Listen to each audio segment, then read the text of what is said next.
Bismillahirrahmanirrahim.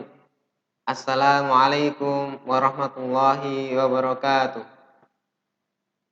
Alhamdulillahilladzi arsala rasulahu bil huda wa dinil haq liyudhhirahu ala dini kullih wa kafa billahi syahida. Asyhadu an la ilaha illallah wa asyhadu anna Muhammadan abduhu wa rasuluh. Qala Allah ta'ala fil Qur'anil Karim. A'udzu billahi minasyaitonir rajim.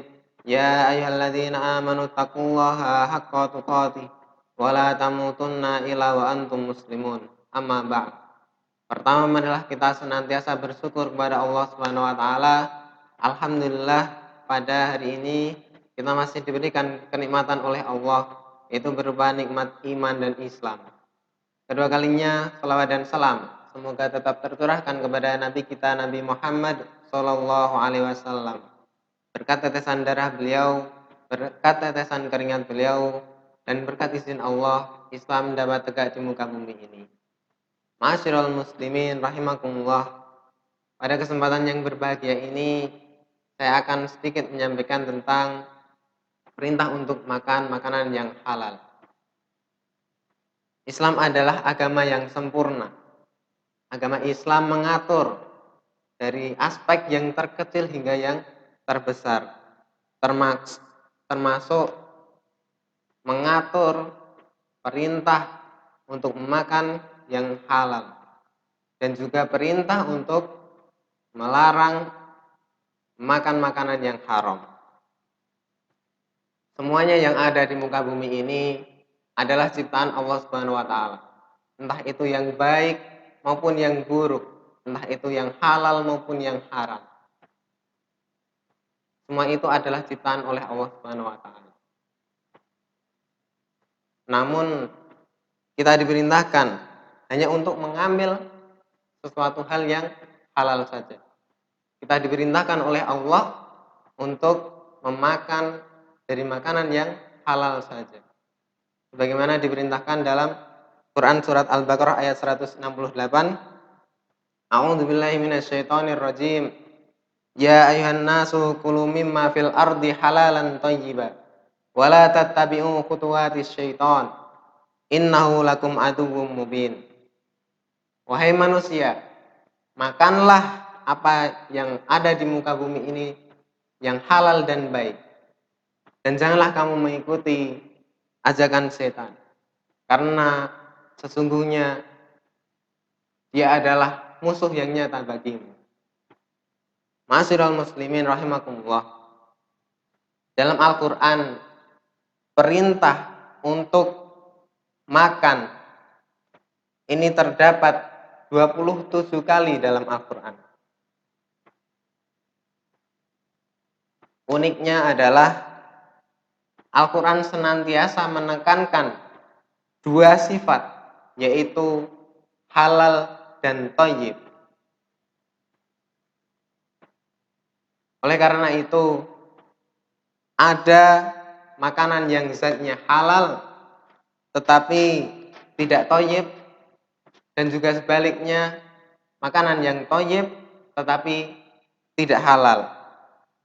Maka makanan yang mencakup dua aspek sifat ini, yang halal dan thayyib, itu akan mendatangkan keberkahan bagi orang yang memakannya. Ma'asyiral muslimin rahimakumullah. Pengertian halal secara bahasa itu adalah lepas atau tidak terlihat. Kemudian secara istilah, hal-hal yang boleh dan dapat dilakukan karena bebas atau tidak terikat dengan ketentuan-ketentuan yang melarangnya. Ma'asyiral muslimin rahimakumullah. Oleh karena itu, para fuqaha membagi makanan yang halal ini menjadi dua macam. Yang pertama, halal dari segi zatnya atau jenisnya. Yang kedua, halal cara memperolehnya. Halal dari segi zatnya adalah semua makanan kecuali bangkai, daging babi, hewan buas, kemudian sesuatu yang disembelih bukan karena Allah, dan lain sebagainya. Sebagaimana yang telah dijelaskan dalam Al-Quran surat Al-Baqarah ayat 173. Dan yang kedua, halal dari cara memperolehnya, yaitu sesuatu itu diperoleh dengan secara yang baik, bukan mencuri, merampok, riba dan sebagainya. Kemudian dari sifat thayyib ini ada dua aspek juga, yaitu memiliki kandungan gizi yang cukup. Kemudian yang kedua, thayyib yaitu baik, aman dan sehat jika dikonsumsi tidak membahayakan tubuh kita. Ma'asyiral muslimin rahimakumullah. Maka dalam menjalani hidup kita ini, marilah kita berhati-hati dalam memilah, dalam memilih.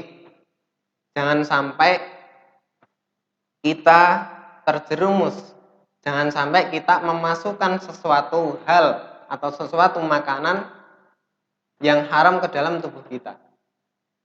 Karena apa? Konsekuensi dari kita memasukkan sesuatu yang haram ke dalam tubuh kita adalah doa kita tidak dikabulkan oleh Allah Subhanahu wa taala. Sebagaimana dijelaskan dalam hadis Arba'in yang ke-10. Yang potongannya adalah summa dzakara ar-rajula yutilu safara. Kemudian ada seorang laki-laki yang sedang melakukan perjalanan jauh, as'asa, rambutnya kusut dan berdebu, akbaro yamuddu yadaihi ila samai. Kemudian menengadahkan kedua tangannya ke langit seraya berdoa, ya Rabbi, wahai Tuhanku, wahai Tuhanku. Wa mat'amuhu haramun, sedangkan makanannya haram. Wa mashrabuhu haramun, dan minumannya haram.